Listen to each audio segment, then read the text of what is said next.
How the fuck do I not talk about Red Dead Redemption 2? I played it like 3 times before. This might be the third or fourth. Spoilers: Arthur just died, and now I'm fucking James Marsden, and I mean I don't get emotional often, but I did, especially Arthur's last ride.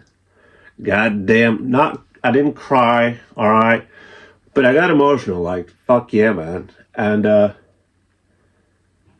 it's so fucking interesting. I'm gonna talk about the story mostly, and how the story is incredible. I asked my brother which stories he preferred, Last of Us or Red Dead Redemption 2. He said Red Dead Redemption 2, and I agree. You have The Last of Us is great, and but you have seen the dynamic between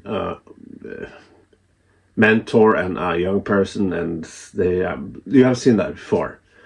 The story of Red Dead Redemption is so complex and character driven.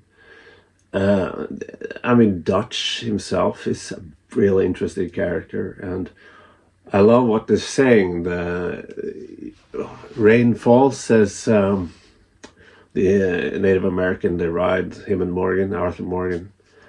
And Rain Falls says that, Arthur Morgan says that Dutch has changed. Rain Falls says that he doesn't quite believe in that people can change, but they do become more of who they really are. And that is why I'm always playing as Arthur Morgan as High Honor, because that fits the story narratively. It it shows that Arthur Morgan, who his arc is becoming who he really is, and that's a good man. And then I haven't played Low Honor, but I don't see how that ending can hit any better than High Honor. It just fits the story so well. Fucking hell, that it's so great. Characters I like. My kind of low-key favorite character, of course, it's Arthur Morgan, and Dutch, But I have a real soft spot for fucking cat uncle. He kind of reminds me a little bit of me. A fucking parasite, lazy, but he always says the truth. I think I always say the truth, but nobody else dares to. But actually Uncle does. And you have these hidden dialogues between the characters, and one of them is, I've seen it on YouTube, I haven't gotten there myself, but where fucking Uncle just says right to his face, to Dutch's face, like exactly what he thinks, that he's pretending to be a king, and he wants his knights, and Dutch says, I don't want that kind of thing. I want a better life for us. And then Uncle says, you're kind of better. And Dutch laughs like, and as he says something, I really want to kill you now. And Uncle says, he de-escalates the situation by saying, put me out of my majesty, your misery. Now, is it? Yeah. Put me out of your majesty, which makes them all laugh, and it's all right. I read through that scene on YouTube. Read through several comments that court gestures were the only one who could make fun of the king. And Dutch says right to Uncle, like, this court gesture thing. Is sometimes that role can get too thin. He says that in a threatening way, of course. But that's an interesting example, and everybody underestimates Uncle all the time, but he actually had pretty good ideas, and he says what it is, man, and I kind of dig that in the first game. Spoilers. He fucking defends, Arthur, John and his family and everything. He gets shot, but yeah, and of course, John Marston, Charles, and fucking yeah, Uncle, building a house.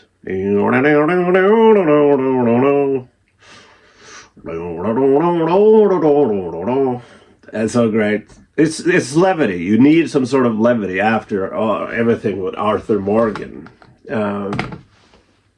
That's the way it is. I can't sing. I'm sorry. I can't sing. Micah Bell. He is also a good character, I think, but he feels like realistically evil. Realistically, like, I get it. He's the son of a bitch. I get it. Fuck, I didn't like this light. Whatever.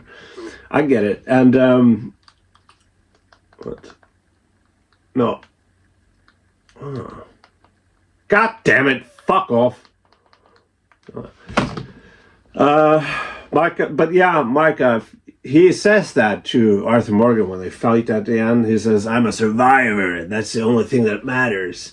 You survive or you die. And I kind of get that mentality that Micah has. He is a survivor. And, when he snitched on the gang, the Pinkertons, he did that to survive. But he is a piece of shit, though. But a realistic one. He has no redeeming qualities at all. But again, that guy exists. Trump. And also I want to, I love, it's a Better Call Saul thing, a Breaking Bad thing.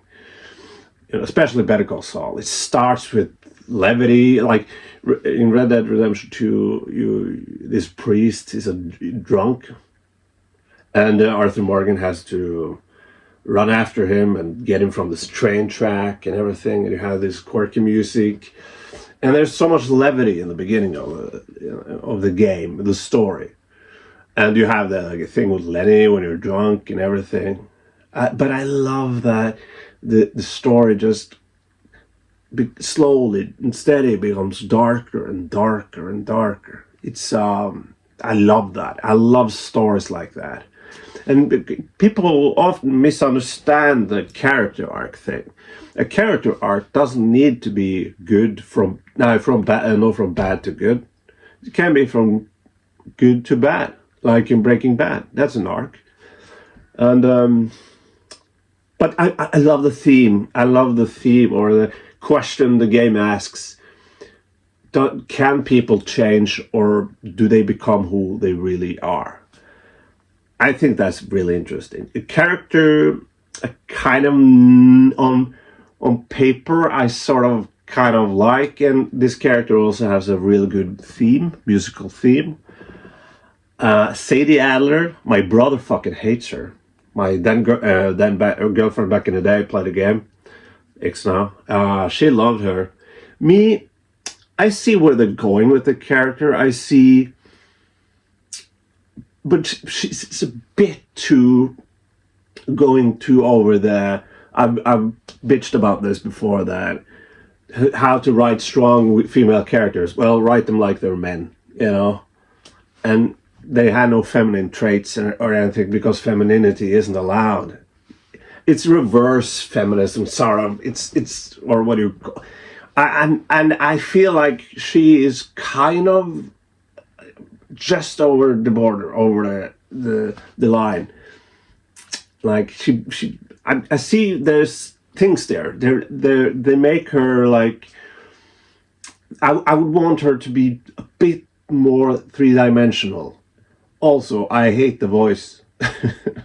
I don't like the voice.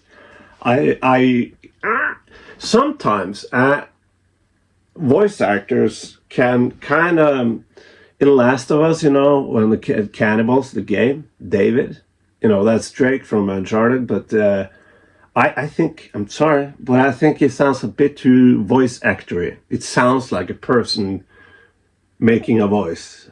And that kind of thing, I get that kind of thing from Sadie Adler.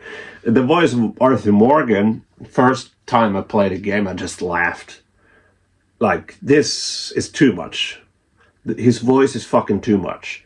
Which I kind of still think. But since you just love the character so much, you just love Arthur so much that you see past it. Now oh, that's his voice, so that's fine. But it's maybe you could tone it down sometimes. Dutch's voice is fantastic. Dutch, that's a good voice, man. That's a really good voice. John Marston too. And now that you jump several years, and you're now John Marston, and then you see like what is it, the chef? The chef. See, he has a thrift store, right?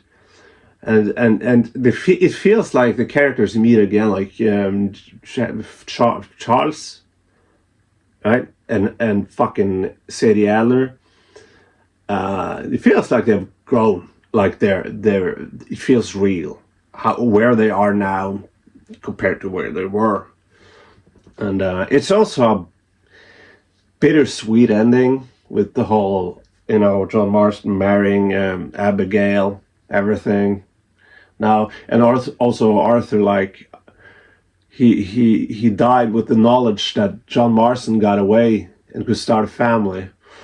And in the first game, it's like, yeah, but doesn't last that long. And fucking Jack Marston becomes John Marston, basically, because Abigail dies not too long after that again. However, my brother told me this. I don't know how true it is, but he's not a liar. So he told me that in GTA 5, it in fucking what's his fucking name? Franklin's apartment or something, that there's a book written by Jack Marston, which he became a writer. So he wasn't Jack Marston or John Marston for he didn't become John Marston 100% and just died like John Marston, like his father. He became a writer. And that's sort of a good ending, though. It's just, you just don't see it in the game.